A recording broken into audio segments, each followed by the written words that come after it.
యెహెజ్కేలు గ్రంథము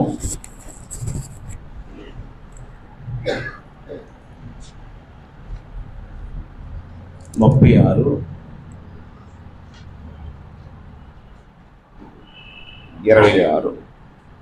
యెహెజ్కేలు గ్రంథము 36:26లో ఇలా రాసి ఉంది, నూతన హృదయము మీకు ఇచ్చేదను, నూతన స్వభావము మీకు కలుగ చేసేదను, రాతి గుండె మీలో నుండి తీసివేసి మాంసపు గుండెను మీకు ఇచ్చేదను, నా ఆత్మను మీ అందుంచి నా కట్టడలను అనుసరించు వారిని గాను, నా విధులను గైకొని వారిని గాను మిమ్మల్ని చేసేదను. దేవుడు ఈ వాగ్దానం చేశాడు. ఏమని? రాతి గుండె తీసి మాంసపు గుండె ఇస్తాడట. ఆయన ఆత్మను మనలో ఉంచి ఆయన కట్టడలను అనుసరించే వారుగా మనలో చేస్తాడట. గుండె మార్పిడి. గుండెను ఏం చేస్తాడు? మార్చేస్తానన్నాడు. ఏ గుండె? రాతి గుండె తీసేసి మాంసపు గుండె ఇస్తాడు. ఓకేనా? గుండె మార్పిడి చేస్తాడు. రైట్. దేవుడు ఏం చెప్తున్నాడో దానికి సంబంధించి మనం అనేక విషయాలు తెలుసుకోవాల్సిన అవసరం ఉంది. ఈ లోకానికి బాప్తిస్మము అనే పదాన్ని కానీ క్రియని కానీ పరిచయం చేసిన వాడు యోహాను. అవునా? బాప్తిస్మము అనే పదాన్ని కానీ బాప్తిస్మము అనే క్రియను కానీ ఈ లోకానికి పరిచయం చేసిన వాడు యోహాను. అందుకే ఆయనకి బాప్తిస్మం ఇచ్చు యోహాను అని పేరు. బాప్తిస్మం యొక్క ఉద్దేశము ఏంటి అంటే అపోస్తల కార్యములు 2:38 పరిశుద్ధాత్మను పొందడం. బాప్తిస్మం యొక్క ముఖ్య ఉద్దేశము పరిశుద్ధాత్మను పొందడం. అవునా? 2:38 అదే ఉంటుంది. ఏమన్నా చదవండి. పేతురు ఏ మనసట? మారు మనసు పొంది పాప క్షమాపణ నిమిత్తము ప్రతివాడు యేసుక్రీస్తు నామమున బాప్తిస్మం పొందడి, అప్పుడు మీరు పరిశుద్ధాత్మని వరమును పొందుదురు. అదన్నమాట. బాప్తిస్మము యొక్క ఉద్దేశం ఏమిటి అంటే పరిశుద్ధాత్మనే వరము పొందడం. బాప్తిస్మం పొందకపోతే పరిశుద్ధాత్మనే వరము రాడు, పరిశుద్ధాత్మ రాడు. అప్పుడు పరిశుద్ధాత్మ రాకపోతే జీవితం ఒకలాగా ఉంటుంది, పరిశుద్ధాత్మ వస్తే మరొకలాగా ఉంటుంది.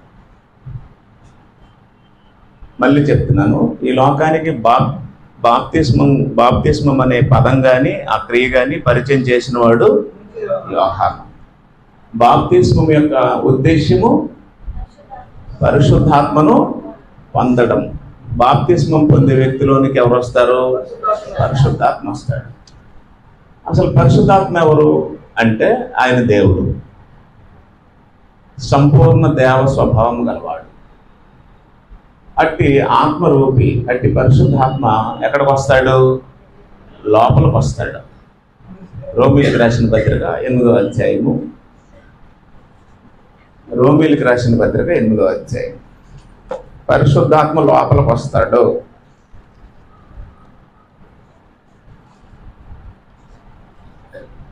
పదవచనం, క్రీస్తు మీలోనున్న ఎడల మీ శరీరము పాప విషయమై మృతమైనది కానీ మీ ఆత్మ నీతి విషయమై జీవము కలిగి ఉన్నది. మృతులలో నుండి యేసును లేపిన వాని ఆత్మ అంటే పరిశుద్ధాత్మ మీలో అన్నాడా మీ మీద అన్నాడా? మీలో నివసించిన ఎడల అన్నాడు. అంటే పరిశుద్ధాత్మ మీదకి రాడు. ఎక్కడికి వస్తాడు? లోపలికి వస్తాడు. నేను ఇంతకుముందు చెప్పాను, పరిశుద్ధాత్మ మీదకి వచ్చాడు. ఎవరి మీదకి వచ్చాడు? యేసు ప్రభు మీదకే వచ్చాడు. బాప్తిస్మం పొందినప్పుడు పరిశుద్ధాత్మ యేసు ప్రభు మీదకు వచ్చాడు. ఏ ఆకారంలో వచ్చాడు? అది మీదకు రావడం అంటే. 2, బాప్తిస్మం పొందినప్పుడు పరిశుద్ధాత్మ మీదకు వచ్చాడు, అపోస్తలుల మీదకు వచ్చాడు. ఎలా వచ్చాడు? అగ్ని జ్వాలల వంటి నాలుగులుగా విభాగింపబడినట్లు వచ్చాడు. 3, పరిశుద్ధాత్మ యోహానుతో వచ్చాడు. ఎలా వచ్చాడు? పుట్టుకతో వచ్చేసాడు మీద. అప్పుడు యోహాను మీద కాదు, పరిశుద్ధాత్మ పుట్టుకతో వచ్చాడు. 4, కొర్నేలి ఇంటి వారు బాప్తిస్మము పొందక ముందే పరిశుద్ధాత్మ వచ్చాడు. పరిశుద్ధాత్మ అనే వరాన్ని వాళ్ళు పొందుకున్నారు. అవునా? అంటే పరిశుద్ధాత్మ రావడం అనేది ఎలా ఉంటుంది? రకరకాలుగా ఉంటుంది. యేసు ప్రభు మీదకి వచ్చాడు, యేసు ప్రభు మీదకి పౌరాకారంలో వచ్చాడు, అపోస్తలుల మీదకి అగ్ని జ్వాలల్లాగా వచ్చాడు, బాప్తిస్మం ఇచ్చి యోహానుతో వచ్చేసాడు. ఇప్పుడు ఇంకోటి చెప్పేది, కొర్నేలి ఇంటికి వరం రూపంలో ముందే బాప్తిస్మం పొందక ముందే వచ్చేసాడు. ఇప్పుడు ఎలా వచ్చాడు?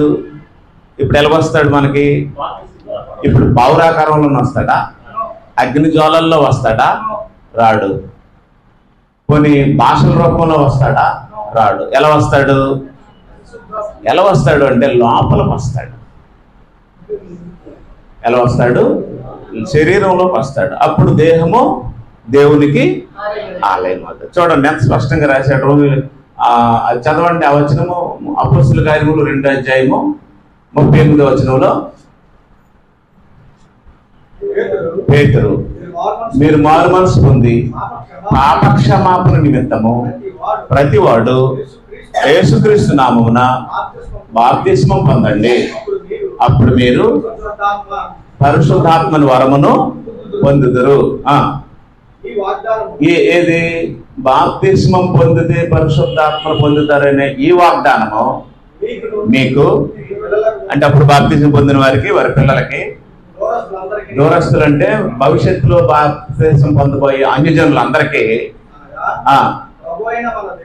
ప్రభు అయిన మన దేవుడు పిలిచిన వారిని అందరికీ చెందునని.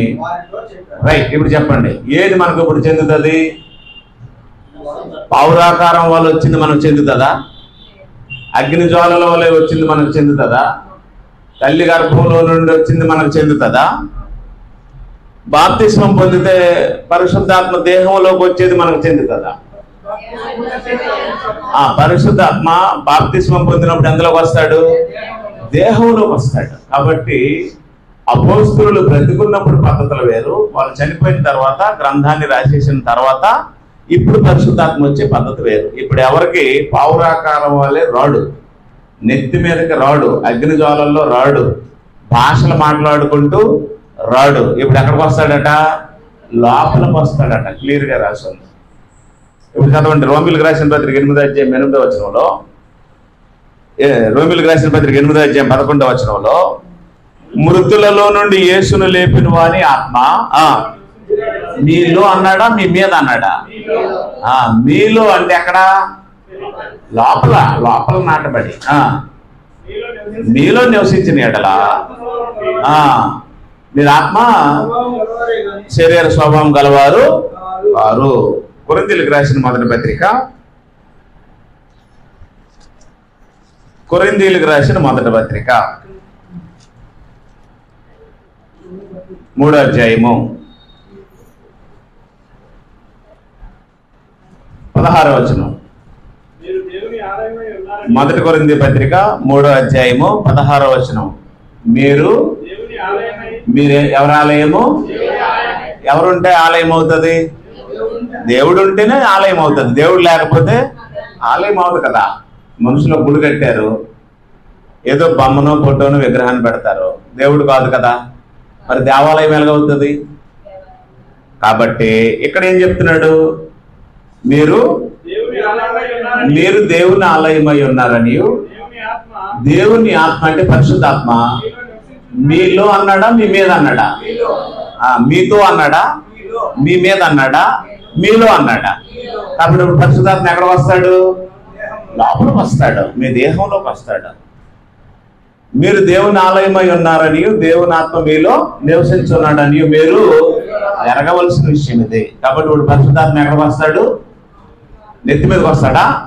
అగ్ని జ్వాలల్లాగా వస్తాడా? పిచ్చి పిచ్చి భాషలు మాట్లాడేస్తాడా? లోపలికి వస్తాడా? లోపలికి వస్తే అప్పుడు శరీరం ఏమవుతుంది? దేహం ఏమవుతుంది? ఆలయం అవుతుంది. దేహమే దేవునికి ఆలయం. ఈ దేహాన్ని దేవుడు 270 రోజుల్లో కట్టాడు. ఈ దేహాన్ని దేవుడు ఎన్ని రోజుల్లో కట్టాడు? 270 రోజులు, అంటే 9 నెలల్లో కట్టాడు తల్లి గర్భంలో. కట్టలేదా? కట్టి అందులో దీపం పెట్టాడు. దీపం ఏది? ఆత్మ. ఆ దీపము నరుని ఆత్మ, మనుష్య ఆత్మ. అవునా? 139వ కీర్తన 13వ వచనంలో దావీదు చెప్పాడు, నా తల్లి గర్భమందు నన్ను నిర్మించిన వాడవు నీవే. తల్లి గర్భమందు నిర్మించింది ఏది? శరీరం. తల్లి గర్భమందు నిర్మించింది ఏది? శరీరం. ఈ లోకంలో తల్లి గర్భం లేకుండా 2 మనుషులే వచ్చారు, ఆదాము, అవ్వ. తల్లి గర్భంతో సంబంధం లేకుండా, తండ్రి బీజంతో సంబంధం లేకుండా ఈ భూలోకానికి వచ్చిన మొట్టమొదటి వ్యక్తులు 2. మళ్ళీ వాళ్ళిద్దరికి పుట్టినటువంటి కయీను, హేబేలు తల్లి గర్భంలో నుంచి వచ్చారు. ఓకేనా? ఇక్కడ ఏం చెప్పాడంటే, నా తల్లి గర్భమందు నన్ను నిర్మించిన వాడవు నీవే. నిర్మించడము, గర్భమందు నిర్మించడం అనేది దేహం, శరీరం. నా అంతరంద్రియములను కలుగు చేసిన వాడవు నీవే, అది దీపం. అంతరంద్రియాలు అంటే ఆత్మలో భాగాలు. చూడండి, నరుని ఆత్మ యెహోవా పెట్టిన దీపం అని కీర్తనలో, సామెతల్లో రాసి ఉంది. రైట్. నేను చెప్పే విషయాలు శ్రద్ధగా ఆలకించండి. ఆత్మ ఎక్కడ ఉంటుంది? మన ఆత్మ ఎక్కడ ఉంది? నెత్తి మీద ఉందా? పక్కన ఉందా? మన ఆత్మ, మనుష్యాత్మ ఎక్కడ ఉంటుంది? మానవుడు 2 భాగాలు కదా, 1 శరీరము, 2 ఆత్మ. మానవమైనటువంటి మనము దేహాత్మలు గలవారంగా సృష్టించబడ్డాం కదా. ఇలా సృష్టించబడిన మన లోపల ఎవరున్నారు? ఆత్మ ఉన్నాడు. ఈ బయటకు ఉన్నది శరీరం, ఇది మానవాత్మ. ఇప్పుడు ఇది నెత్తి మీద ఉండదు కదా, నెత్తి మీద ఉంటుందా? మా ఆత్మను ఎక్కడ పెట్టాడు? వాని నాసికారంధ్రంలో జీవవాయుని ఓదగా నరుడు ఊదితే లోపలికి వెళ్ళిపోయాడు కదా. అలాగా ఈ దేహాన్ని తల్లి గర్భంలో నిర్మించినప్పుడు ఈ లోపలికి దేవుడు ఆత్మను పంపించాడు. మానవాత్మ ఎక్కడ ఉన్నాడు? శరీరం లోపల ఉన్నాడు. అప్పుడు బాప్తిస్మం పొందినప్పుడు ఎవరు వస్తారు? పరిశుద్ధాత్మ వస్తాడు. వచ్చి ఈ ఆత్మతో ఆయన ఏం చేస్తాడు? సహవాసం చేస్తాడు. అప్పుడు మీ దేహము దేవునికి ఆలయం. ఈ పరిశుద్ధాత్మ కూడా నెత్తి మీద ఉండడం. నెత్తి మీద ఉండేది ఎవరికి? ఒక్క యేసు ప్రభువుకే. అగ్ని జ్వాలల్లాగా ఉండేది ఎవరికి? ఒక్క అపోస్తలుడికే. పుట్టుకతో ఆయనతో వచ్చేసింది ఎవరికి? యోహానుకే. భాషలు మాట్లాడింది ఎవరికి? కొర్నేలి ఇంటి వారికే. ఇప్పుడు ఈ వచనంలో ఏం చెప్పాడంటే, మీరు బాప్తిస్మం పొందండి, అప్పుడు మీరు పరిశుద్ధాత్మ అనే వరమును పొందుదురు అన్నాడు కదా. ఈ వరముగా పరిశుద్ధాత్మ వచ్చి ఎక్కడ నివసిస్తాడు? లోపల నివసిస్తాడు. ఎవరితో నివసిస్తాడు? ఆత్మతో నివసిస్తాడు. ఆత్మ అంటేనే ఆత్మ ఉంటాడు, ఆత్మ లేకపోతే మళ్ళీ ఆత్మ ఉండడం. ఆత్మ లేని దేహము ఇది మానవాత్మ కదా, ఇది మనుష్యాత్మ కదా. ఈ మనుష్యాత్మ లేకపోతే శరీరం ఏమవుతుంది? శవం అవుతుంది. పరిశుద్ధాత్మ శవంలో ఉండడం. ఉంటాడా? పరిశుద్ధాత్మ శవాలతో పరిశుద్ధాత్మకు పని ఉండదు. మానవాత్మ ఉన్నటువంటి సజీవ శరీరాలతోనే పరిశుద్ధాత్మకు పని ఉంటుంది. ఆ రకంగా దేవుడు ఏం చేశాడు అంటే మానవుడికి పరిశుద్ధాత్మను ఇచ్చాడు. ఇది తెలియక చాలా మంది ఏం చేస్తున్నారు అంటే, ఇప్పటికీ భాషలు మాట్లాడడం, అగ్గి దిగిపోయిందని చెప్పడం, పిచ్చి పిచ్చి వేషాలు వేయడం చేసి వాళ్ళకి అర్థం కాక దేవుని వాక్యాన్ని నేర్చుకోవడానికి వచ్చి దేవుడిని నమ్మిన వాళ్ళకి అర్థం కాకుండా చేసేస్తున్నారు. రైట్. ఇక్కడ ఏమన్నాడు? అపోస్తలుల కార్యములు 2వ అధ్యాయం 38వ వచనంలో ఏమన్నాడు? మీరు మారు మనసు పొంది పాప క్షమాపణ నిమిత్తము ప్రతివాడు యేసుక్రీస్తు నామమున బాప్తిస్మం పొందండి, బాప్తిస్మం పొందితే ఎవరు వస్తారు? పరిశుద్ధాత్మ వస్తాడు. నెక్స్ట్ కిందదే ఈ వాగ్దానము నెంబర్ 1 ఇక్కడ బాప్తిస్మం పొందిన మీకు, మీ తర్వాత పొందబోయే మీ పిల్లలకి, దూరస్తులు అంటే అన్యజనుల నుంచి వచ్చిన వాళ్ళు కూడా ఇప్పుడు ఏం చేస్తారు? బాప్తిస్మము పొందుతారు కదా, వారందరికీ చెందుతుంది అన్నాడు. ఈ వాగ్దానం ఏంటి? మీకు, మీ పిల్లలకి, దూరస్తులకి, మీకు మీ పిల్లలకి దూరస్తులకి. వాగ్దానం ఏంటి అంటే లోపల నివసించి ఆత్మ ఇస్తాడు. నెత్తి మీద వచ్చే ఆత్మ అందరికీ వాగ్దానం చేయబడలా. అది ఎవరు వాగ్దానం చేయబడింది? యేసు ప్రభువుకి, అపోస్తలులకు మాత్రమే. కాబట్టి ఈరోజు ఆత్మ, పరిశుద్ధాత్మ వచ్చింది, పరిశుద్ధాత్మ దిగింది, పరిశుద్ధాత్మ అగ్నిలో ఊపుతుంది, రకరకాల మాట్లాడి వాక్యం తెలియకుండా డ్యాన్స్ వేస్తున్నారు. అది ఒకటి. ఇప్పుడు రెండో విషయం ఏమిటి అంటే, పరిశుద్ధాత్మని దేవుడు మానవులకు అనుగ్రహించాలన్నది ఆయన యొక్క ఉద్దేశం. యెహెజ్కేలు గ్రంథంలో చెప్పాడు కదా, ఏ గుండెని తీసేస్తాడట? రాతి గుండె తీసి ఏ గుండె ఇస్తాడు? మాంసం గుండె ఇస్తాడు. రాతి గుండె తీసి ఏం చేస్తాడు? మాంసం గుండె ఇస్తాడు. ఇక్కడ రాతి గుండె అంటే ఏంటి? రాతి నేల. రాతి గుండె అంటే రాతి నేల, కఠినమైనది, మెత్తనిది కాదు. హృదయాన్ని ఎన్ని నేలలతో పోల్చాడు? 4. 1 త్రోపంక, 2 రాతి నేల, 3 ముండ్ల పొద, 4 మంచి నేల. ఈ 4 నేలలతో పోల్చాడు. అంటే ఓ పొలం ఉంది, ఇదేమో 4 భాగాలు, ఇదేమో రాతి నేల, ఇదేమో త్రోవ నేల, ఇదేమో ముండ్ల పొద, ఇదేమో మంచి నేల. 30 వంతులు, 60 వంతులు, 100 వంతులుగా ఎక్కడ ఫలించాయి విత్తనాలు? మంచి నేలలోనే. ఈ రాతి నేలలో ఈ త్రోవ పక్కన అంటే త్రోవలో పడ్డాయి, కానీ కాకులు వచ్చి విత్తనాల్ని ఎత్తుకెళ్ళిపోయాయి. రాతి నేలలో పడ్డాయి, మట్టి లేనందువల్ల ఏమైపోయాయి? అవి మొలిచాయి కానీ చనిపోయాయి. తర్వాత ముండ్ల పదల్లో పడ్డాయి విత్తనాలు. అప్పుడు ఈ ముండ్లు మొక్కలు మొలిచినప్పటికీ ముళ్ళు ఏం చేస్తున్నాయి? ఆ మొక్కల్ని అది చేస్తున్నాయి, అవి డెవలప్ అవ్వడానికి అవకాశము లేదు. ఎక్కడేమో కాకులు, పక్షులు తినేసాయి, ఎక్కడేమో మట్టి లేదు, అందువల్ల ఏమో ఎండిపోయాయి, ఎక్కడేమో ముండ్ల పొదలు అనిచేసాయి, ఎక్కడేమో ఈ ప్రాబ్లమ్స్ ఏమీ లేవు. కాబట్టి అవి ఫలించి ఏం చేసాయట? 30 వంతులు, 60 వంతులు, 100 వంతులుగా అభివృద్ధి చెందాయి. ఇప్పుడు చెప్పండి, ఏంటిది? ఇది ఒక హృదయం, ఇదొక హృదయం, ఇదొక హృదయం, ఇదొక హృదయం. ఇప్పుడు ఏ హృదయంలో దేవుని వాక్యం ఫలిస్తుంది? మంచి నేలలోనే ఫలిస్తుంది. అంటే ఇలాంటి హృదయాలు కలిగిన వారు ఉంటారు అని యేసుప్రభువు బోధించారు. మరి మీదే హృదయమో నాకు తెలియదు, నాదే హృదయమో నాకు తెలుసు. ఎందుకంటే ఎవరి హృదయం ఎలాంటిదో వాళ్ళకి తెలుస్తుంది. కొంతమంది ఏమనేస్తారంటే, మీకు తెలియకపోతే దేవుడికి తెలియదేంటి అంటారు కదా. దేవుడికి అన్నీ తెలుసు, మీకు తెలుసు. మీ హృదయం ఎలాంటిదో మీకు తెలుసు, దేవుడికి తెలుసు, నాకు తెలియదు.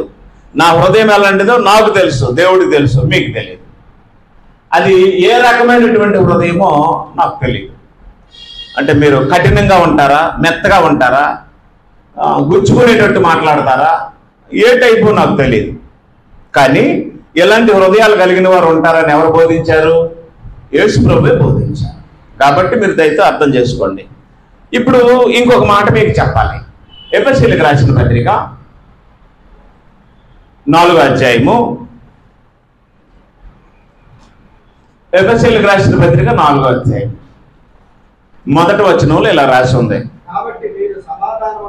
కాబట్టి మీరు సమాధానమును బంధము చేత ఆత్మ కలిగించు ఐక్యమును కాపాడుకున్నట్టు యందు శ్రద్ధ కలిగిన వారై ప్రేమతో ఒకరినొకడు ఏం చేయాలట? ప్రేమతో ఒకరినొకరు ఏం చేయాలి? సహించుచు మీరు పిలువబడిన పిలుపునకు తగినట్లుగా దీర్ఘశాంతముతో కూడిన సంపూర్ణ వినయంతోనూ సాత్వికముతోనూ నడుచుకోవాలని. రైట్, అద్భుతమైన ప్యాసేజ్. 16 వచనాల వరకు ఉంటుంది యూనిటీ గురించి. 16 వచనాల వరకు యూనిటీ గురించి ఉంటుంది. అయితే మీరు నా వైపు చూస్తే కానీ మీకు అర్థం అవుతాం. అందరూ ఫస్ట్ మాటలు ఏముందండి? సమాధానమును బంధము చేత ఆత్మ కలిగించే ఐక్యమును కాపాడుకునేటువంటి శ్రద్ధ కలిగి. సమాధానం అనేది ఒక బంధం. మనుషుల మధ్యలో ఏముండాలి? సమాధానం అనే ఒక బంధం ఉండాలి. ఇది శరీర సంబంధమైనది కాదు, వరుసలతో వచ్చింది కాదు. ఈ బంధం ఏ బంధం? సమాధానం అనే బంధం. మీ ఇద్దరు ఏమవుతారు ఒకరికొకరు అనుకుంటే అది వేరు, ఆ బంధం వేరు. మీరిద్దరూ ఒకరికొకరు ఏమి అవరు, కానీ బంధం ఉంటుంది. ఇదే బంధం సమాధాన బంధం. అదే బంధం రక్త సంబంధం, దూరపు సంబంధం లేదా దగ్గర సంబంధం, మీరు ఏదైనా చెప్పచ్చు. ఇక్కడ క్రీస్తునందు ఆత్మ కలిగించే బంధం ఏ బంధం? సమాధానం అనే బంధము చేత ఆత్మ కలిగించు ఐక్యతను కాపాడుకునే మనుషులకి ఏముండాలి? శ్రద్ధ ఉండాలి. కాబట్టి ఆత్మ ఏం కలిగిస్తాడు? ఐక్యం కలిగిస్తాడు. ఆత్మ ఏం కలిగిస్తాడు? ఐక్యం కలిగిస్తాడు. అంటే ఇది మనుషులకి ఎలాగ అర్థమైందంటే, గట్టిగా సెకండ్లు ఇచ్చుకోవడం, కౌగులించుకోవడం, ముద్దు పెట్టుకోవడం, మళ్ళీ సెకండ్ ఇచ్చి గట్టిగా ఊపడం, ఆ తర్వాత ఎటోలట్టు వెళ్ళిపోవడం. వెళ్ళిపోయి వెనకట్టిన వెంటనే మళ్ళీ సెకండ్ గట్టిగా ఇచ్చాడు కానీ వాడు ఎదవాడు, అది పని మళ్ళీ అది వీడు ఎలాంటోడు ఆడు అలాంటోడు అని అనుకుంటారు లేదా? బ్రదర్ మర్చిపోయారు, ఈయన సెకండ్ ఇవ్వలేదు, మళ్ళీ వచ్చి మళ్ళీ అంటే ఏం చేస్తాడు?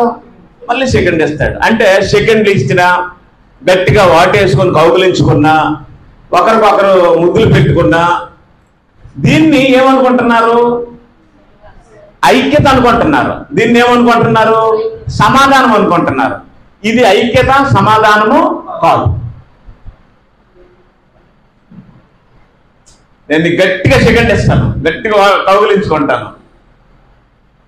ఇది ఐక్యత, సమాధానం అనుకుంటున్నారు, సింబల్స్ అనుకుంటున్నారు ఇవి. ఇది ఐక్యత, సమాధానము కాదు. పోనీ మీరు ఎవరికైనా అలా సెకండ్లు ఇచ్చి గట్టిగా వాటేసుకొని ఎవరు అలా ఉండి అలా ఉన్న వాళ్ళు ఎవరితోనే అలా ఉన్నారు అనుకోండి, కరెక్ట్గా అలా ఉన్నారా? ఉంటారా? ఎప్పుడు ఏమి అనకుండా ఉన్నారా? ఉండలేము. ఎవరు అలా చేయలేరు. కాబట్టి అది కరెక్ట్ కాదు. మనుషులు చేసేది కరెక్ట్ కాదు.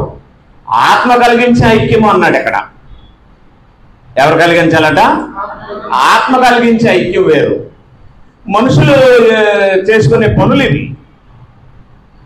రైట్, ఇది రెండో విషయం. మూడో విషయం ఏమిటి అంటే, వ్యక్తిగతంగా మనకి కొన్ని బుద్ధులు వస్తాయి. రావా? బుద్ధులు వచ్చినప్పుడు ఏమంటామంటే, వాళ్ళ అమ్మ బుద్ధిది, వీడికి వాళ్ళ నాన్న బుద్ధులు వచ్చేసాయి, వాడికేమో అమ్మ బుద్ధులు వచ్చేసాయి అంటారు కదా. రావా? అనలేదా? సేమ్ వాళ్ళ నాన్న బుద్ధులే, వాళ్ళ అమ్మ బుద్ధులే, ఎక్కడికి పోతాయి బుద్ధులు అని అంటారు కదా. అంటే ఎవరి బుద్ధులు వస్తాయి? నాన్న బుద్ధులేని వస్తాయి, అమ్మ బుద్ధులేని వస్తాయి. అది మనము వారి చర్యలు బట్టి చెప్తాం. వ్యక్తిగతంగా వాడికి కొన్ని బుద్ధులు వస్తాయి. దాన్ని బైబిల్ ఏమన్నది అంటే, రోమీయులకు రాసిన పత్రిక 8వ అధ్యాయం 9వ వచనంలో, రోమీయులకు రాసిన పత్రిక 8వ అధ్యాయం 9వ వచనం, 8 చేశారా? 9. దేవుని ఆత్మ మీలో నివసించిన ఎడ మీరు ఆత్మ స్వభావము గలవారే కానీ శరీర స్వభావం గలవారు. రైట్, ఇప్పుడు శరీరంతో ఉండే ప్రతి మనిషికి ఒక బుద్ధి ఉంటుంది కదా, ఉండదా? ఒక ప్రవర్తన ఉంటుంది కదా, ఒక తీరు ఉంటుంది కదా. ఇవి కాకుండా ఎక్స్ట్రాగా వాళ్ళ అమ్మ బుద్ధులు, వాళ్ళ నాన్న బుద్ధులు, వాళ్ళ మామ బుద్ధులు, వాళ్ళ తాత బుద్ధులు అంటారు కదా, అనరా? ఇవే స్వభావానికి సంబంధించినవి, శరీర స్వభావానికి సంబంధించినవి. అవునా? మానవులకి ఏ స్వభావం ఉంటుంది? శరీర స్వభావం ఉంటుంది. అది అమ్మ దగ్గర నుంచి రావచ్చు, నాన్న దగ్గర నుంచి రావచ్చు, వ్యక్తిగతంగా రావచ్చు. ఇవి కాకుండా ఇంకొకటి ఉంటుంది, స్నేహితుల వల్ల వచ్చే స్వభావాలు ఉంటాయి. అవునా? దాన్ని ఏమన్నారు అంటే, ఎవడి సహవాసం చేస్తే వాడి బుద్ధులే వస్తాయి. రావా? ఒకరోజు మీ బిడ్డని ఎవరితోనైనా వదిలి చూడండి, డెఫినెట్గా వాడు ఏదో ఒక రోజు ఆడే మాట్లాడతాడు. వాడు ప్రవర్తించే తీరుని మీ ఇంట్లో ప్రవర్తించి చూపిస్తాడు. అప్పుడు మీరు ఏమడుగుతారు తెలుసా? ఏట్రా ఈ పద్ధతి, ఏంటి మాట్లాడి ఎక్కడ నేర్చుకున్నావు అని అంటా? ఎక్కడి నుంచి వస్తాయి అవి? స్నేహితుల వల్ల వస్తాయి. అందుకే నేను ఎప్పుడు ఎవరికి ఏం చెప్తానంటే, భూమి మీద ఎవరిని స్నేహితులని చెప్పకండి, ఎవరిని ఫ్రెండ్స్ అనకండి. దాని వెనక స్వార్థం ఉంటుంది, దాని వెనక మోసం ఉంటుంది, దాని వెనక కుట్ర ఉంటుంది. అందువల్ల ఎవరిని స్నేహితులు, ఫ్రెండ్స్ అని పరిచయం చేయకూడదు. ఈ పిల్లలకు తెలియక క్లాస్మేట్స్ని కూడా ఫ్రెండ్స్ అనేస్తారు. మా ఫ్రెండ్ డాడీ అని అంటారా లేదా? ఫ్రెండ్ కాదు, క్లాస్మేట్ కానీ, రూమ్మేట్ కానీ, స్టడీ మేట్ కానీ ఏదో ఒక మేట్ అవుతాడు తప్ప ఫ్రెండ్ అవడం. ఫ్రెండ్ అంటే చచ్చినంత వరకు విడవకుండా ఉండేవాడే ఫ్రెండ్. ఫ్రెండ్ అంటే సాగు పుట్టుకల్లో కూడా తోడుండేవాడే ఫ్రెండ్. ఫ్రెండ్ అంటే డెలివరీ టైంలో కూడా తోడుండేవాడే ఫ్రెండ్. ఫ్రెండ్ అంటే రోగంలో తోడుండేవాడే ఫ్రెండ్. ఫ్రెండ్ అంటే ఆపరేషన్ దగ్గర ఉండేవాడే ఫ్రెండ్. ఫ్రెండ్ అంటే కష్ట సుఖాల్లో ఉండేవాడే ఫ్రెండ్. ఫ్రెండ్ అంటే ఆకలి తీర్చేవాడే ఫ్రెండ్. అలాంటి వాడు ఎవడైనా ఉన్నాడంటే మీ ఆయనే నీ ఫ్రెండ్. అలాంటి వాడు ఎవరైనా ఉన్నారు అంటే మీ ఆవిడే మీ ఫ్రెండ్. మీ ఫ్రెండ్ ఎవరన్నా? అది అలాగన్నారా? మా ఫ్రెండ్ అండి, అన్నయ్య నేను చదువుకున్నప్పుడు 10th క్లాస్లో ఉండేది, దాని పేరు స్వర్ణక అంటవేమో అనుకున్నాను. కరెక్ట్గా చెప్పావమ్మా నువ్వు. మా ఆయనే నా ఫ్రెండ్ అన్నది. మీకు ఇంకా ప్రత్యేకంగా చెప్పక్కర్లేదు కదా.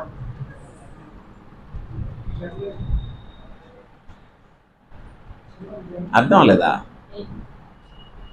భార్యను మించిన ఫ్రెండ్ భర్తకి ఇంకెక్కడ ఉండడు, భర్తను మించిన ఫ్రెండ్ భార్యకి ఇంకెక్కడ ఉండడం. ఫోన్ వచ్చింది అనుకో, అమ్మ ఎవరితో మాట్లాడుతున్నాను? మా ఫ్రెండ్ అండి. నో, తెలిసిన వాళ్ళతో మాట్లాడుతున్నాను, నా క్లాస్మేట్తో మాట్లాడుతున్నాను, నాతో చదువుకున్న అమ్మాయితో మాట్లాడుతున్నాను, లేకపోతే మా పక్కింటి అమ్మాయితో మాట్లాడుతున్నాను చెప్పండి. కానీ ఏమనకూడదు, నో ఫ్రెండ్. కాబట్టి ఫ్రెండ్స్ వల్ల కూడా వాతావరణం మారిపోతాయి. తల్లి తండ్రి వారి ద్వారా వచ్చే సహవాసం వల్ల, వారి బుద్ధుల వల్ల కూడా నేచర్ మారిపోతాయి. వ్యక్తిగతంగా నువ్వు కూడా ఒక స్టైల్ ఏర్పాటు చేసుకుంటావు. ఈ మధ్య కాలంలో బోధకులు కూడా ఏం చేశారంటే, బోధించే వాళ్ళు కూడా ఎవరినో అనుకరిస్తున్నారు. వారికంటూ వ్యక్తిగతంగా ఒక స్టైలు, ఒక అనుకరణ ఉండదు. మీకు అర్థమైందా? అంటే ఎవరి మాటలో, ఎవరి ఉదాహరణలో, ఎవరి స్టైల్లో అనుకరించి అలాగ అయిపోతామని ఒక పద్ధతిలోకి వెళ్ళిపోతున్నారు. అదొక సహవాసం. దేవుడు ప్రతి మనిషికి స్వతంత్రం ఇచ్చాడు, ప్రతి మనిషికి స్వేచ్ఛ ఇచ్చాడు, ప్రతి మనిషికి ఒక స్టైల్ ఇచ్చాడు. అయితే నా స్టైల్ నాకు ఉంటుంది, మీకు నచ్చచ్చు నచ్చకపోవచ్చు. మీ స్టైల్ మీకు ఉంటుంది, నాకు నచ్చచ్చు నచ్చకపోవచ్చు. ప్రతి మనిషికి ఒక ఇండివిజువాలిటీ ఉంటుంది, ఒక ఫ్రీడమ్ ఉంటుంది, ఒక స్టైల్ ఉంటుంది. ఇంకొకరు అనుకరించవలసిన అవసరము లేదు. అది ఎవరు చేస్తారంటే డబ్బింగ్ వాళ్ళు చేస్తారు. అనుకరించడం అనేది, అనుకరించవలసింది ఇతరులు కాదు, నిన్ను నువ్వే అనుకరించుకో. అనుసరించవలసింది క్రీస్తుని. కొన్ని విషయాలు చెప్పాను మీకు. ఎవరి బుద్ధులు? అమ్మ బుద్ధులు 2, నాన్న బుద్ధులు 3 స్నేహితులు 4 నీ వ్యక్తిగతంగా నీ శరీరానికి స్టైల్ ఉంటుంది. అవునా? మనుషులందరికీ ఇవే ఉంటాయి. వస్తే వాళ్ళ అమ్మ బుద్ధులు వస్తాయి, లేకపోతే వాళ్ళ నాన్న బుద్ధులు వస్తాయి, లేకపోతే వాడు ఎవరితో స్నేహం చేస్తాడో స్నేహితుల బుద్ధులు వస్తాయి, లేకపోతే వాడికంటూ ఒక స్టైల్ ఏర్పాటు చేసుకుంటాడు. ఇవన్నీ శరీర సంబంధమైనవి. ఓకేనా? రకరకాల మనుషులు, రకరకాల హృదయాలు, రకరకాల అభిరుచులు, రకరకాల కోరికలు, రకరకాల ఆలోచనలతో మనుషులు ఉంటారు.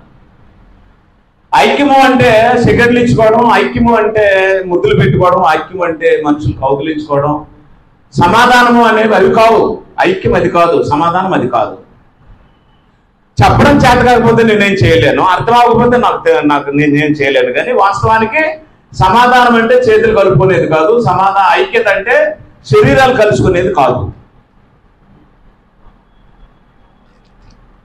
దేవుడు ఒక పర్పస్తో గ్రంథాన్ని రాయించాడు. ఆయన ఉద్దేశంతో ఈ గ్రంథాన్ని రాయించినప్పుడు దాన్ని అర్థం చేసుకొని దాన్ని గ్రహించడం చేత కాక ఏవేవో చెప్తే మనం ఏం చేయలేము.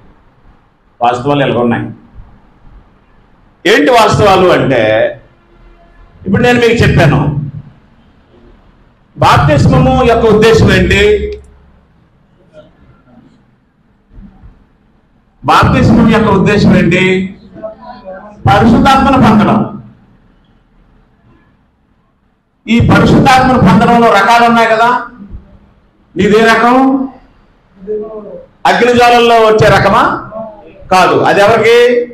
అపోస్తలులకు మాత్రమే. పౌరాకారంలో వచ్చే వరం ఉందా? ఆ రకం ఎవరికి? యేసు ప్రభుకే. బాప్తిస్మానికి ముందే భాషలు మాట్లాడే వరం ఉందా? లేదు. అది ఎవరికి? కొర్నేలు ఇంటి వారికి. పుట్టుకతో వచ్చే వరం ఉందా? లేదు. అది ఎవరికి? యోహానికి మాత్రమే. మరి ఇప్పుడు మనకి దేవుడు ఏమి ఇచ్చాడు? గ్రంథం అంతా రాసేసిన తర్వాత పరిశుద్ధాత్మ నెత్తి మీదకి వస్తాడా? హృదయంలోకి వస్తాడా? ఎక్కడికి వస్తాడు? లోపలికి వస్తాడు. లోపల నాటబడి నీ ఆత్మతో సహవాసం చేస్తాడు.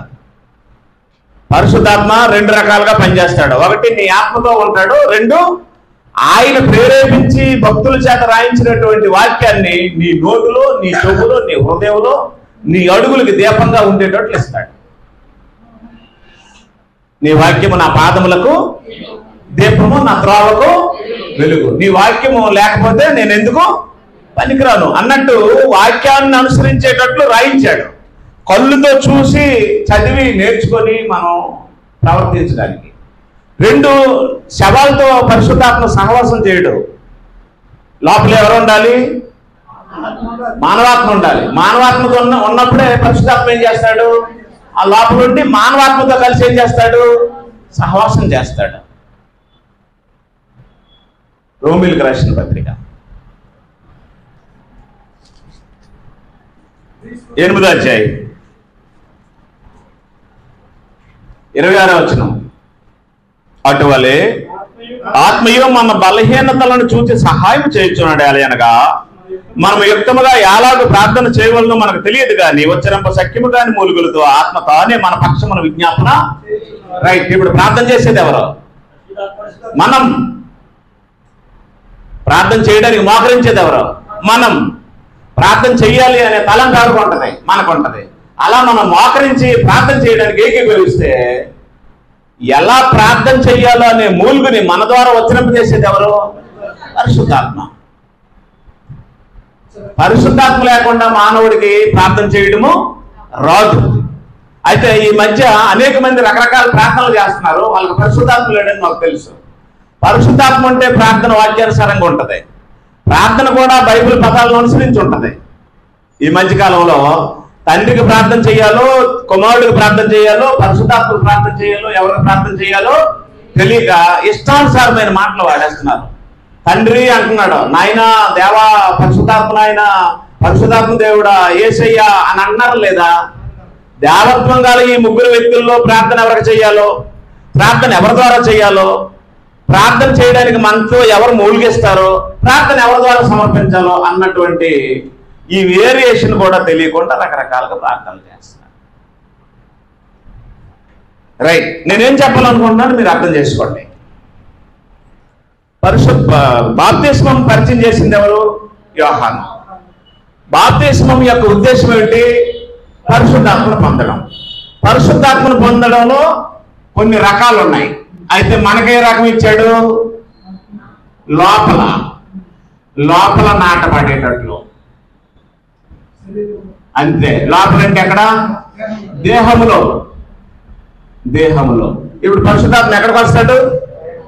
లోపలికి వస్తాడు. లోపలికి వస్తే నీ దేహం ఏమవుతుంది? ఆలయం అవుతుంది. అక్కడ క్లియర్ గా రాశాడు, మీ దేహము దేవునికి ఆలయం అని మీరు ఎరగరా అన్నాడు. అప్పుడు ఏ దేవుడు?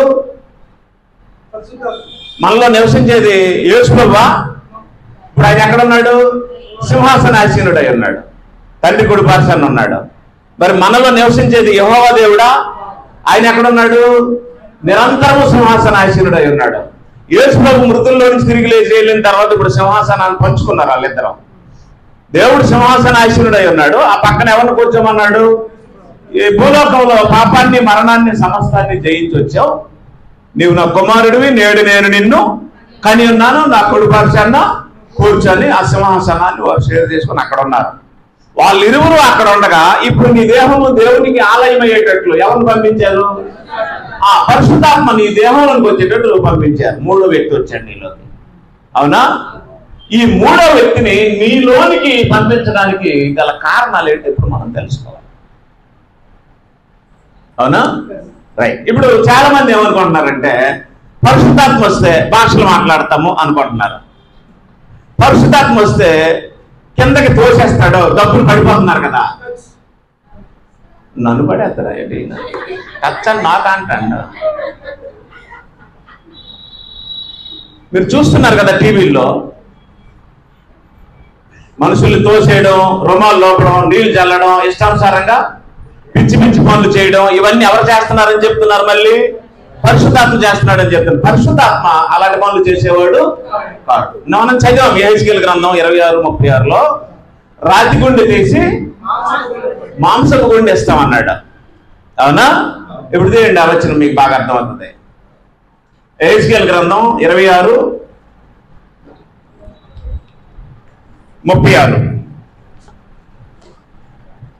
దానియేలు ముందు ఉంటది.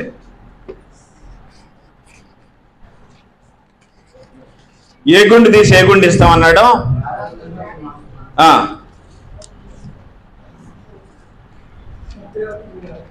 క్షమించండి, 36:26 నూతన హృదయము మీకు ఇచ్చేదను, నూతన స్వభావం మీకు కలుగు చేసేదను, రాతి గుండె మీలో నుండి తీసివేసి మాంసపు గుండెను మీకు ఇచ్చేదను, నా ఆత్మను మీ అందుంచి నా కట్టడలను అనుసరించు వారిని గాను నా విధులను గైకొని వారిని గాను మిమ్మల్ని చేసేదను అన్నాడు. అవునా? ఒకటి ఆత్మని ఇస్తామన్నాడు కదా. ఆత్మని ఇస్తామన్నాడా లేదా? ఎప్పుడు ఇస్తాడు ఆత్మని? మానవులకి పరిశుద్ధాత్మను ఎప్పుడు ఇస్తాడు? బాప్తిస్మం పొందినప్పుడు ఇస్తాడు. బాప్తిస్మం యొక్క ఉద్దేశమే పరిశుద్ధాత్మను పొందడం. అప్పుడు పరిశుద్ధాత్మ వచ్చినప్పుడు ఏం జరుగుతుంది అంటే ఈ కింద వచనంలో చెప్పాడు ఏమని? నా ఆత్మను మీ అందుంచి, అంటే పరిశుద్ధాత్మని ఎందులో ఉంచుతాడు? దేహములో ఉంచి ఆయన కట్టడలను అనుసరించే వారిని గాను ఆయన విధులను గైకొన్న వారిని గాను మిమ్మలను చేస్తాను అన్నాడు. ఇప్పుడు చెప్పండి, కట్టడలు విధులు అంటే ఏంటి? వాక్యం. కట్టడలు విధులు అంటే ఏంటి? వాక్యం. వాక్యాన్ని మనం అనుసరించాలి అంటే మనలో ఎవరు ఉండాలి? పరిశుద్ధాత్మ ఉండాలి. అదే రాతి గుండె తీసి మాంసపు గుండె ఇవ్వడము అంటే మానవులకి దేవుడు ఏమి ఇవ్వాలనుకుంటున్నాడు? మానవులకి దేవుడు ఏమి ఇవ్వాలనుకుంటున్నాడు? పరిశుద్ధాత్మ ఇవ్వాలనుకుంటున్నాడు. అవునా? మానవులకి పరిశుద్ధాత్మ ఇస్తే అప్పుడు ఇక్కడ ఎన్ని రకాల నేలలు ఉన్నాయి? ఈ 4 రకాల నేలలు ఏ నేలలాగా అయిపోతాయి? అది యూనిటీ అంటే, అది సమాధానం అంటే. అవట్లేదు, అర్థం అవట్లేదా? అంటే ఇప్పుడు దేవుడు ఇక్కడ రాతి గుండె ఉంది, దాన్ని తీసి ఏం చేస్తాడు? పరిశుద్ధాత్మను పెడతాడు. ఇక్కడేమో రాతి త్రోవ పక్క నేల లాంటి గుండె ఉంది, దాన్ని తీసి ఏం చేస్తాడు? పరిశుద్ధాత్మను పెడతాడు. ఇక్కడేమో ముండ్ల లాంటి గుండె ఉంది, ఈ ముండ్ల పద లాంటి గుండెని తీసి ఏం చేస్తాడు? పరిశుద్ధాత్మను పెడతాడు. అప్పుడు మొత్తం అప్పుడు అన్ని నేలలు, అన్ని హృదయాలు ఎలాగుంటాయి? అది ఐక్యం అంటే. ఇది ఇప్పుడు మనకి ఎవరికి లేదు. ఇది ఎవరికి లేదు. అంటే 30%, 60%, 100% ఫలించే హృదయాలు మనకి ఎవరికి లేవు. పరిశుద్ధాత్మ ఉన్నాడు. ఉన్నాడా లేడా? పరిశుద్ధాత్మ ఉన్నాడు, కానీ ఏమి లేవు, ఫలాలు లేవు. ఇది ఎలా ఉందంటే చెట్టు ఏపుగానే చక్కగా పెరిగింది, కానీ ఏమి లేవు, ఫలాలు లేవు. అప్పుడు యేసు ఏమన్నాడు? తీసేసి అగ్గిలో పడేయండి అన్నాడు. అవునా? రైట్. ఇప్పుడు మీ ఇద్దరి మధ్యలో ఐక్యం ఉండడము, మీ ఇద్దరి మధ్యలో సమాధానం ఉండడము అంటే అర్థం ఏంటి? మీ ముగ్గురు హృదయాలు ఒకలాగా ఉండడం. మీ ముగ్గురు హృదయాలు ఒకలాగా ఉండడం. అది ఎలా జరుగుతుంది? రోమిలకు రాసిన పత్రిక 6వ అధ్యాయం. అది ఎలా జరుగుతుందో చూద్దాం. రోమిలకు రాసిన పత్రిక 6వ అధ్యాయం తీసారా?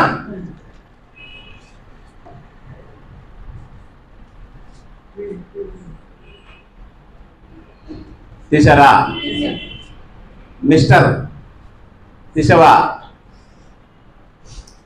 6:6 ఏమనగా మనమికన పాపమునకు దోషులము కాకుండాటకు పాప శరీరము నిరర్ధకమగునట్లు మన ప్రాచీన స్వభావము ఆయనతో కూడా సిలువ వేయబడినని ఎరుగుదుము. ఇప్పుడు చెప్పండి,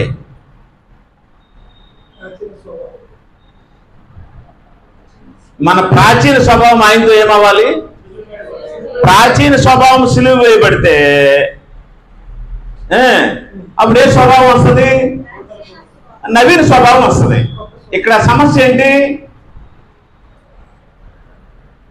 నీకు ఎవరి స్వభావం వచ్చింది అంటున్నావు?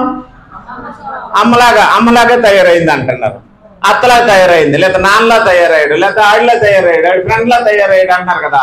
దేనికి సంబంధించినవి ఇవి? స్వభావానికి సంబంధించినవి. అవునా? ఇప్పుడు ఈ అబ్బాయి వాళ్ళ ఫ్రెండ్తో సహవాసం చేశాడు అనుకోండి, ఆటోమేటిక్ ఎవరి స్వభావం వస్తుంది?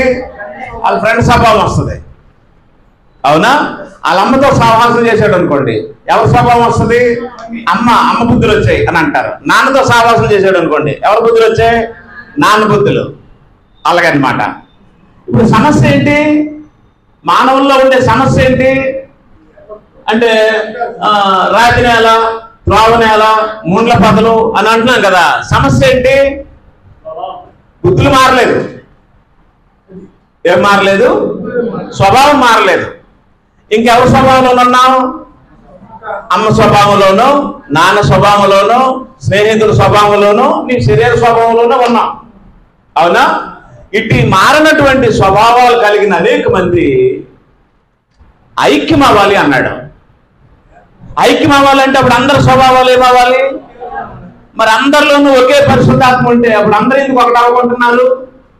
ఒకటి, పరిశుద్ధాత్మనే లేకుండానే ఉండాలి. 2, పరిశుద్ధాత్మ ఉండి పరిశుద్ధాత్మ యొక్క దేవుని యొక్క ఉద్దేశం ఏంటో నీకు వాక్యం తెలియకుండానే ఉండాలి. పాయింట్ అర్థం అవ్వలేదా? ఇప్పుడు నాలో పరిశుద్ధాత్మ ఉన్నాడు, మా నాన్నలోనూ పరిశుద్ధాత్మ ఉన్నాడు, ఆయనలోను పరిశుద్ధాత్మ, నాలోను పరిశుద్ధాత్మ అంటే మా ఇద్దరు స్వభావం ఏమవుతుంది? ఒకటవుతుంది కదా. అది కదా ఐక్యత అంటే. చెప్పండి. లేదు ఇప్పుడు మీ అందరం కలిసి గట్టిగా కౌగులించుకొని సెకండ్లు ఇచ్చేసుకొని మేము ఐక్యంగా ఉన్నాం అని ఫోటో తీసుకుంటే ఐక్యత కాదు కదా. ఇప్పుడు ఆయనలోనూ ఉన్నాత్మ, నాలోనూ ఉన్నాత్మ, దైవాత్మ దేవుడైతే, పరిశుద్ధాత్మ అయితే అప్పుడు మా ఇద్దరిలో ఎన్ని రకాల స్వభావాలు వస్తాయి? అలాంటి వాళ్ళకి 4 ఉంటే ఒకే స్వభావం, 10 మంది ఉన్నా ఒకే స్వభావం, 100 మంది ఉన్నా ఒకే స్వభావం. ఐక్యత అంటే అది. అర్థం లేదా? మనం ఐక్యత కలిగి ఉండాలి, మనం సమాధానం కలిగి ఉండాలంటే ఎలా తప్పుతుంది? అది స్టేట్మెంట్లు మిగులుతాయి. బ్రదర్, మనం సమాధానంగా ఉండాలి, మనం ఐక్యంగా ఉండాలి, మనం పట్టుదలగా ఉండాలి అంటే ఏం మిగులుతాయి? ఏం చెప్తున్నాను నేను? స్టేట్మెంట్లు ఇస్తున్నాను, కార్యాలు జరగవు. కార్యాలు జరగాలి అంటే వాక్యపు గ్రహింపు రావాలి. వాక్యపు గ్రహింపు ఏంటి అంటే బాప్తిస్మం యొక్క ఉద్దేశం ఏంటి? చెప్పట్లేదు మీరు? పరిశుద్ధాత్మను పొందడం. పరిశుద్ధాత్మను ఎందుకు పొందాలి? పరిశుద్ధాత్మను ఎందుకు పొందాలి అంటే స్వభావాన్ని మార్చుకోవడానికి.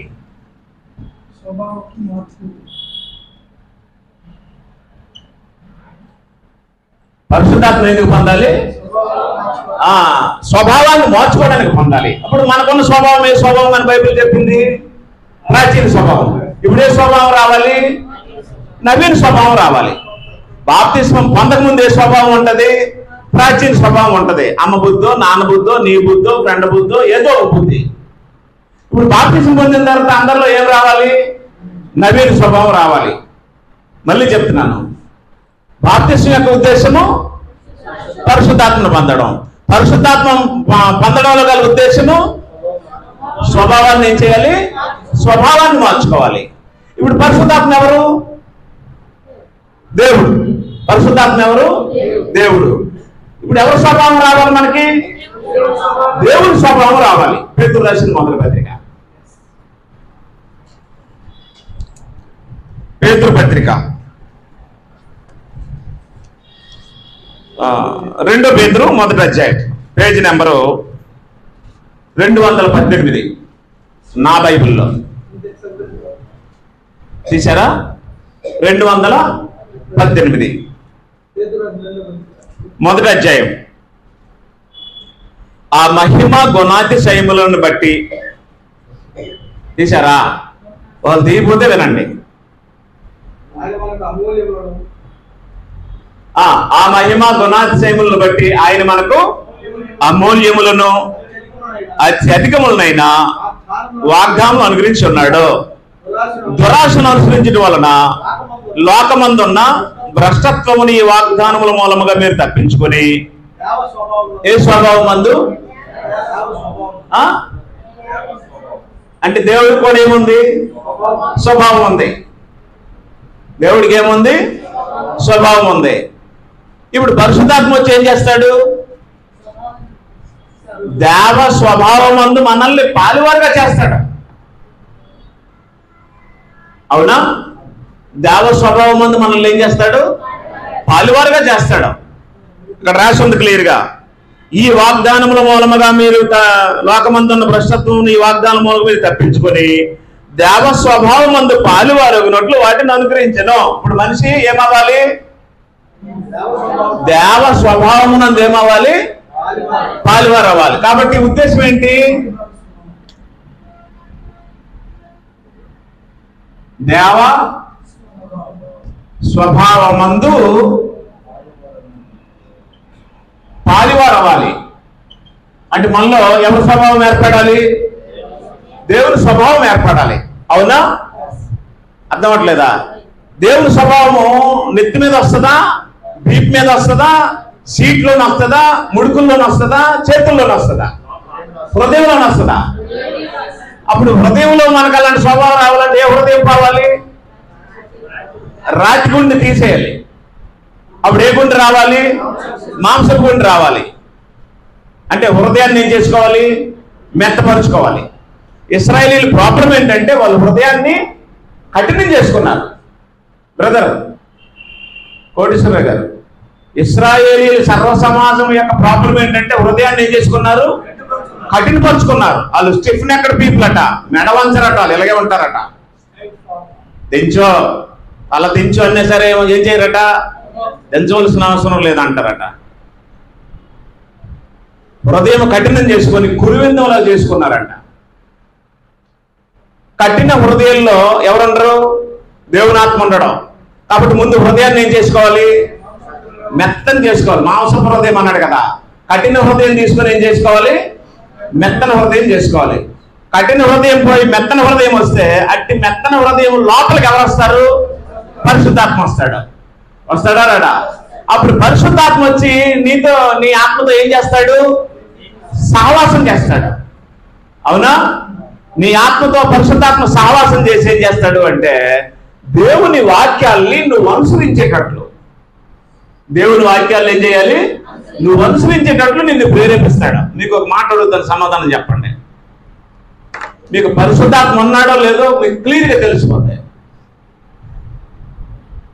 దానికి ముందు ఇప్పుడు పూర్వం క్రొత్త ధాన్యం వచ్చిన వెంటనే ఆ ధాన్యం దంచేసి మొదట బియ్యం తీసి ఆ దంపుడు బియ్యంలో పాలు బెల్లం వేసి జావ ఉండేవారు.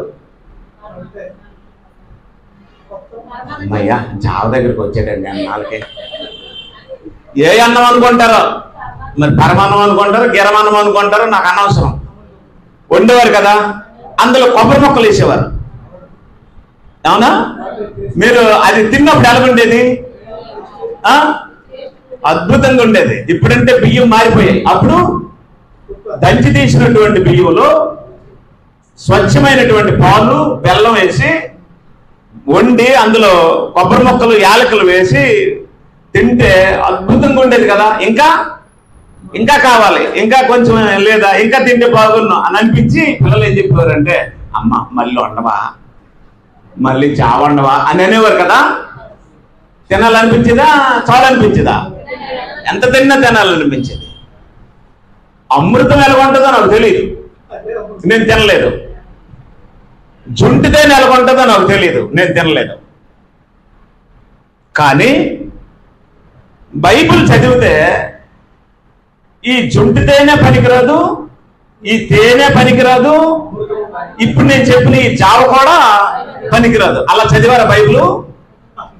పరిశుద్ధాత్మ లేడు అలా చదవకపోతే. ఎందుకంటే మీకు ఇష్టం లేదు వాక్యం అంటే. నిన్నో మొన్నో ఎవరికో 2 చేతులు జోడించి నమస్కారం చేశాను బైబిల్ చదవండి, ఎక్కడో సంఘంలో.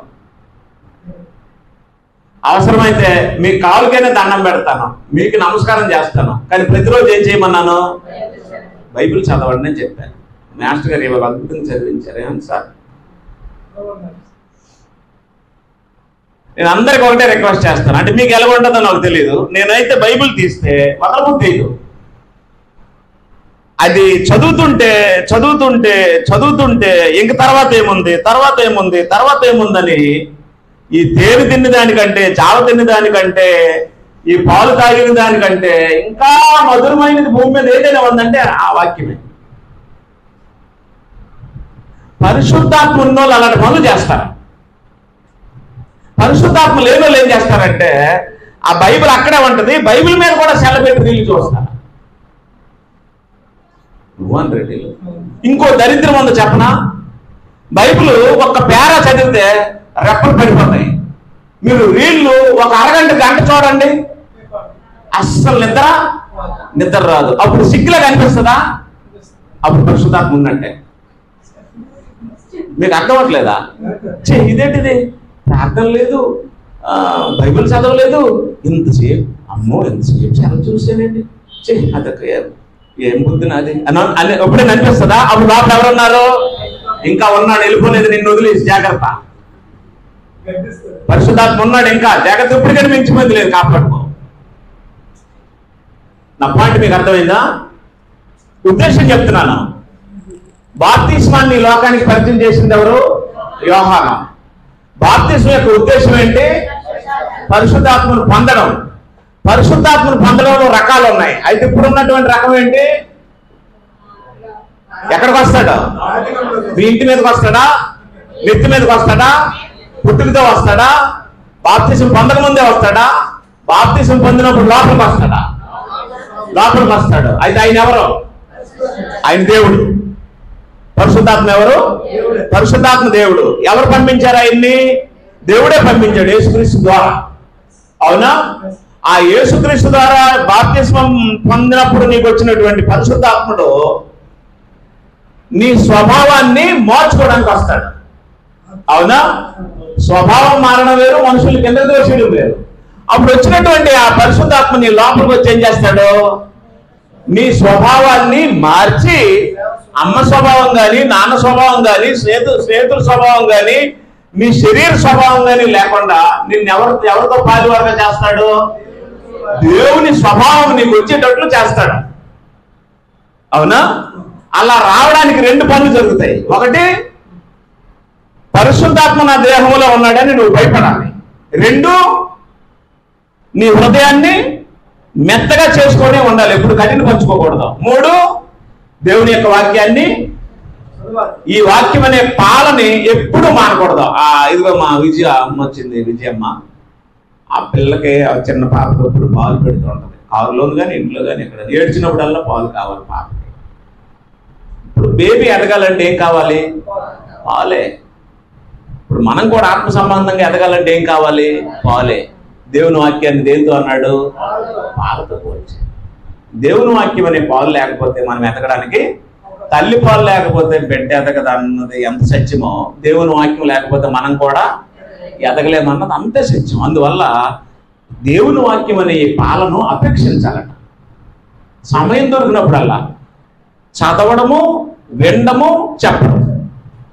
నా ద్వారా వింటున్నారు, మీరు వ్యక్తిగతంగా ఏం చేయాలి?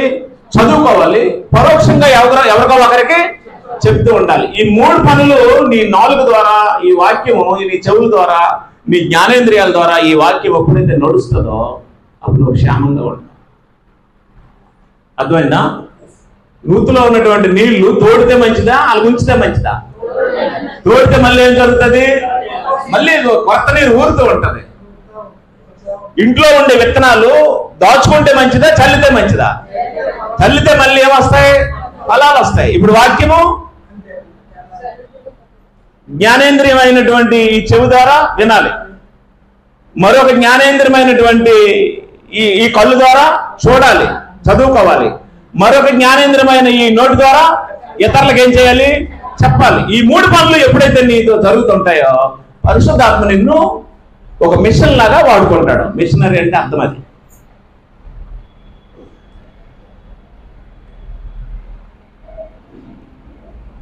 నా పాయింట్ మీకు అర్థమైందా? ఇప్పుడు ఐక్యత అంటే ఏంటి? సమాధానం అంటే ఏంటి? ఐక్యత అంటే బ్రదర్ అలా బ్రతకాలి బ్రదర్, మనం అలా ఉందామండి బ్రదర్, అదే ఐక్యత. స్వభావాన్ని, ఒకే రకమైన స్వభావాన్ని కలిగి ఉండడం ఐక్యత. ఆయనలో పరిశుద్ధాత్మ, నాలో పరిశుద్ధాత్మ, ఒకే రకమైన స్వభావాన్ని కలిగి ఉండడం ఐక్యత. అది సమాధానం. అప్పుడు ఎవరికి బోధించవలసిన అవసరమో, ఎవరి కర్తవ్యం వారికి తెలిసిపోతుంది, ఎవరి స్వభావాన్ని అనుసరించి వారు నడుస్తారు. ఆ ఉద్దేశంతో మానవులకు దేవుడు ఎవరిని ఇవ్వాలనుకున్నాడు? పరిశుద్ధాత్మని ఇవ్వాలనుకున్నాడు. కాబట్టి ఇప్పుడు పరిశుద్ధాత్మ యొక్క ఉద్దేశం ఏంటి అంటే, మనల్ని దేవ స్వభావంలోనికి ఏం చేస్తాడు? మారుస్తాడు. అలా మార్చడానికి నెంబర్ 1, మన రాతి గుండెలు తీసేసి ఏ గుండె చేసుకోవాలి?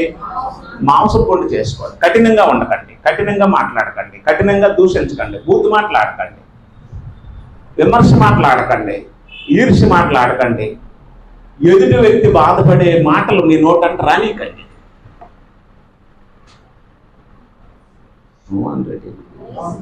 అప్పుడు నీ మాటల వల్ల ఎదుటి హృదయం ఏమైపోద్ది?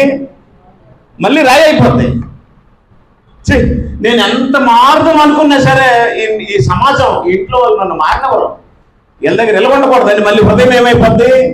మళ్ళీ కఠినం అయిపోద్ది. నీ మాటే హృదయాన్ని ఏం చేస్తుంది? కఠినం చేసేస్తుంది. జాగ్రత్త. ఎవరినైనా కఠినం చేసే ప్రయత్నం చేస్తున్నావు, ఎవరి దగ్గరైనా కఠినంగా వ్యవహరించిన, కఠినంగా మాట్లాడి నష్టమేం లేదు. మీరు మాటలు కాయండి, నష్టమేం లేదు. మీరు తగ్గించుకోండి, మీరు తిట్లైనా కాయండి, అవసరమైతే ఒక దెబ్బ కాయండి, అంతే తప్ప హృదయాన్ని ఏం చేయకూడదు? వ్యక్తిగతంగా నువ్వు హృదయాన్ని కఠినపరచుకోకూడదు, ఎదుటివారి హృదయాలు కఠినమైపోయేటట్లు మాట్లాడకూడదు. జాగ్రత్త. జ్ఞానేంద్రియాలు దేవుడిచ్చింది పరిశుద్ధాత్మను అనుసరించి దేవ స్వభావంలో పాలువారు అవడానికే తప్ప మనల్ని మనం పాడు చేసుకొని ఇతరులు పాడు చేయడానికి కాదు. పర్పస్ అర్థమైంది కదా? బాప్తిసం పరిచయం చేసింది ఎవరు? బాప్తిసం యొక్క ఉద్దేశం ఏంటి? పరిశుద్ధాత్మ ఎందుకు ఇవ్వబడతాడు? ఏం మార్చుకోవాలి? ఎలాంటి స్వభావం వస్తుంది? పరిశుద్ధాత్మ ఎవరు? దేవుడే. ఇప్పుడు మా పరిశుద్ధాత్మ మనతో ఉండి ఎలా మారుస్తాడు మనల్ని? దేవుడు ఎలాంటి వాడు, ఆయన స్వభావ లక్షణాలు ఎలా ఉన్నాయో మనల్ని కూడా ఏం చేస్తాడు? అలా మారుస్తాడు. ఒక్క వచనం చెప్పి ఏం చేస్తాడు? యెషయా గ్రంథం 25:1. ఇంకా తీయలేదా? యెషయా గ్రంథం 25:1 ఇంకా తీయలేదా అంటే, ఇంతకుముందు బలగలోను అక్కడ ఉన్నప్పుడు రామ్మూర్తి గారు వెంటనే తీసేవాడిని అనేవారు, ఇప్పుడు అనుకుంటాను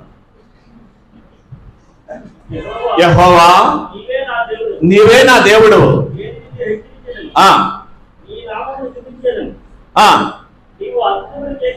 నీవు అద్భుతములు చేసితివి, సత్య స్వభావమును అనుసరించి నీవు పూర్వకాలమును చేసిన నీ ఆలోచనలో నెరవేర్చితివి. చెప్పండి, దేవుని స్వభావం ఎలాంటిదే?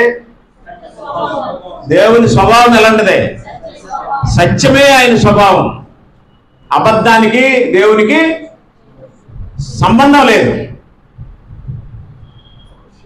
అబద్ధం ఆడుటకు దేవుడు నరుడు కాడు. నరుడైతే ఏం చేస్తాడు?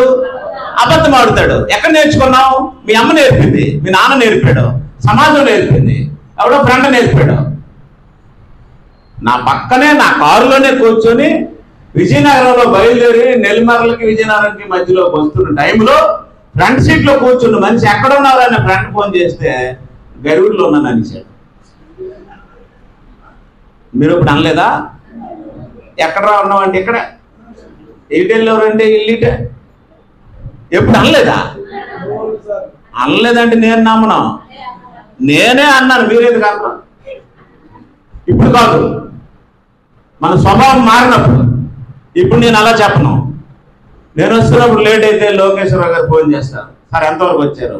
నేను చిలకపాలెం అంటే చిలకపాలెంలో ఉన్నానండి అంటాను. నేను చీవురుపల్లి అంటే చీవురుపల్లి అంటాను. నేను ఇదేంటంటే బ్రిడ్జి దగ్గర దాటిపోతానంటే ఆయనకు ఆనందంగా ఉంటుంది, కానీ అది నా స్వభావము అయి ఉండకూడదు. కాబట్టి ఇప్పుడు ఏంటంటే సమస్య, మానవులకి స్వభావం సమస్య, అవునా? ఈ స్వభావాన్ని ఇంగ్లీష్లో ఏమంటారు? నేచర్. నేచర్ ముదిరితే ఏమవుతుంది?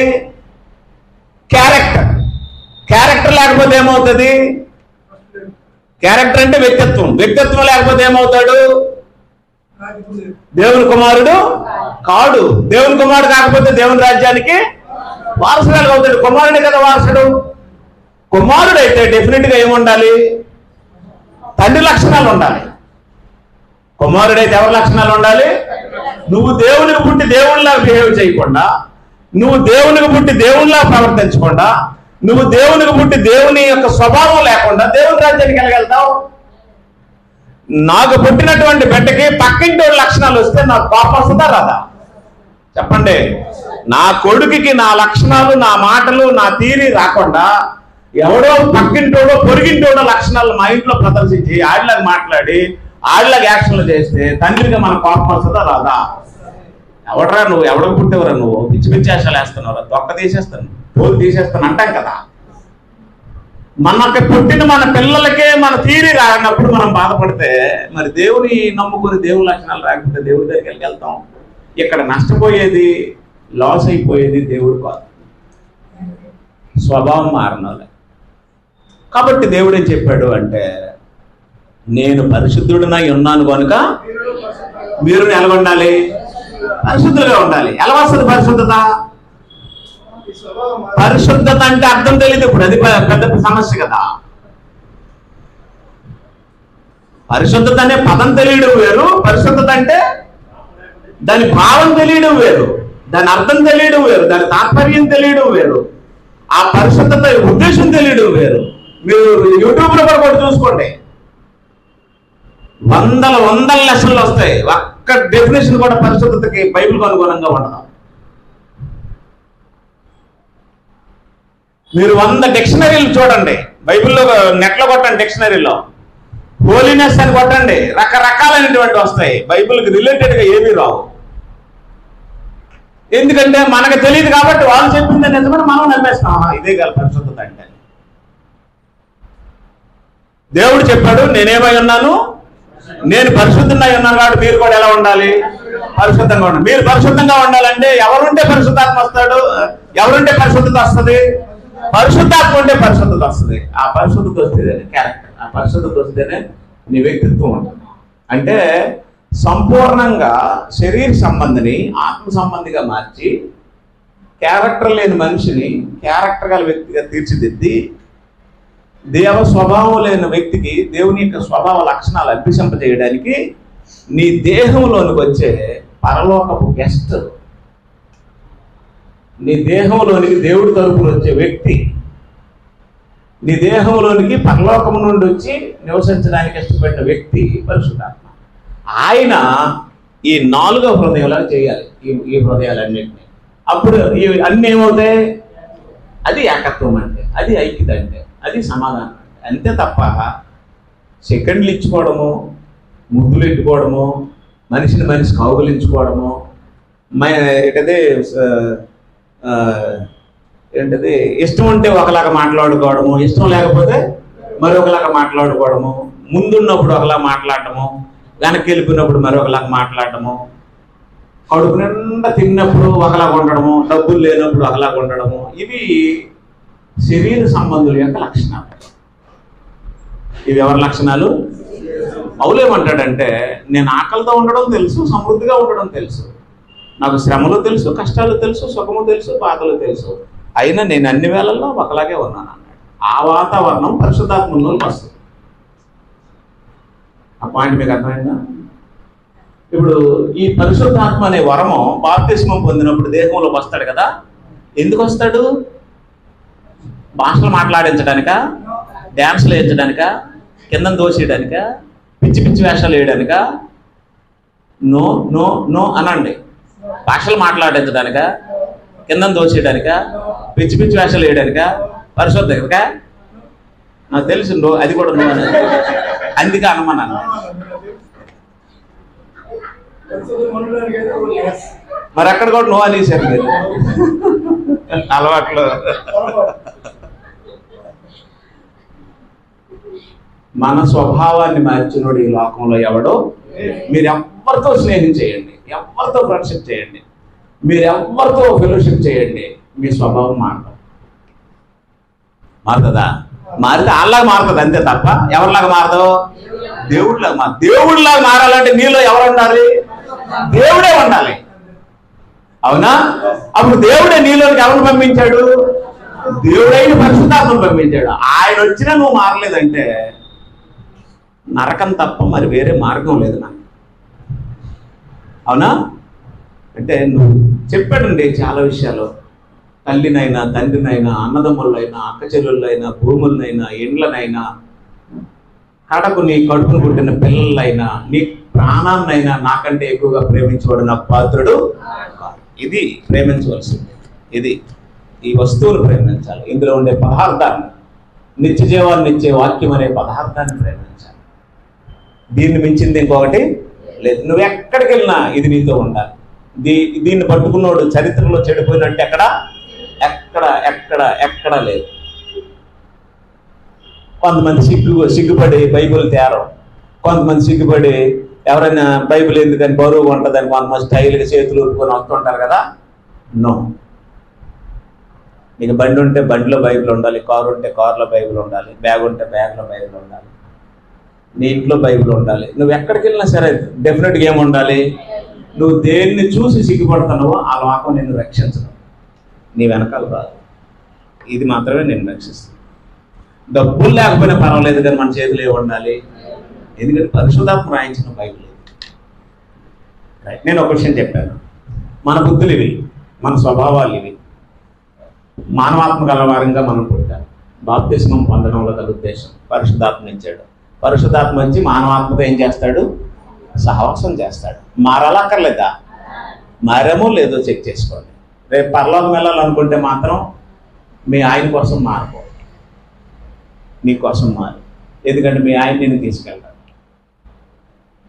ఆడవాళ్ళకు ఒక చిన్న ధీమా ఉంటుంది. ఏంటంటే ఆయన బండి తీస్తే నేను వెనకాల ఎక్కిపోతాను కదా, ఇంకెవరో ఎక్కడ నువ్వు ఒప్పుకో కదా. ఆడవాళ్ళు ఒప్పుకుంటారా? ఒప్పుకోరండి. వీళ్ళు సరిగా ఎక్కరు, ఎవరు ఎక్కరెవరు. అంటే ఇప్పుడు బండి స్టార్ట్ చేసేవాళ్ళు ఎవరైనా ఎక్కారు అనుకోండి, ఎవరిది. ఇంకా ఒకవేళ బండి ఇచ్చిన భార్య వచ్చింది అనుకోండి, అత్తరు బండి ఇచ్చారు అనుకోండి, అసలు ఆవిడ ఇంకా ఎక్కనేవదు. నువ్వు మీ అమ్మ ఇచ్చిందా మీ బాబు ఇచ్చాడు, మా కన్నోరు ఇచ్చిన బండి మీద ఆడిని ఎక్కిస్తావే దాన్ని ఎక్కిస్తావే అని అంటారు లేదా? అందుకే మేము అత్తరు దగ్గర బండి తీసుకోలేదు. మీరు మంచి పని చేశారు, గొప్పది అబ్బదిగితే మీరు తీసుకోండి.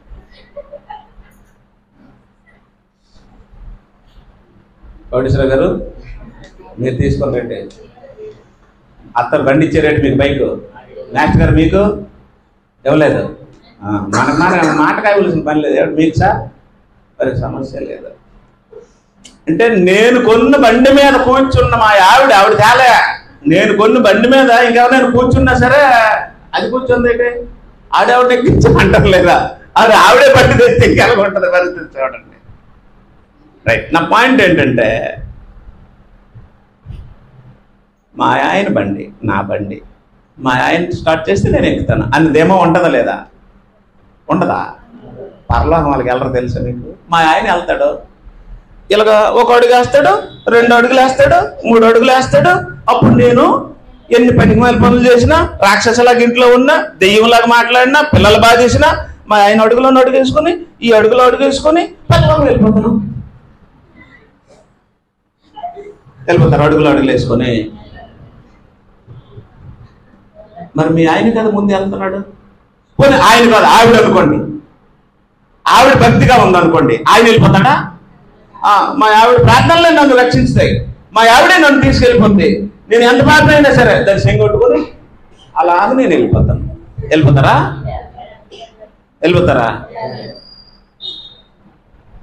అంతవరకు ఎందుకండి? నా భార్య కదా, ఆవిడ తిన్నది కడుపు నిండా, చాలా సంతోషం, నా కడుపు నిండిపోయింది అంటనా? మాట మనం కంటానేమో కానీ తినపోతే నేను ఎండిపోతుంది. ఎవరి ఆకలి వాళ్ళదే, ఎవరి రక్షణ నిర్లక్ష్యంగా ఉండకండి. అందుకే నేనేం చెప్తున్నానంటే మీ భర్తల కోసం మారకండి, మీ భార్యల కోసం మారకండి, మీ తల్లిదండ్రుల కోసం మారకండి, మీ నిత్యత్వం కోసం మీ స్వభావాన్ని మార్చుకోండి. అయితే ఇప్పుడు ఏం చేయాలండి అంటే ఏమి లేదు, బాప్తిస్మం పొందావా నీకు పరిశుద్ధాత్మ వస్తాడు, నిన్ను మారుస్తాడు. ఆయన ఎలా మారుస్తాడంటే దానికి కొన్ని గైడెన్సెస్ ఉన్నాయి. బోధకులుగా సువార్థకులుగా మేము ఆ గైడెన్సెస్ చెప్తాం. ఆ అడుగుజాడల్లో మీరు నడాలి, దేవుని యొక్క వాక్యం అడుగుజాడల్లో మీరు నడాలి, అంతే సింపుల్.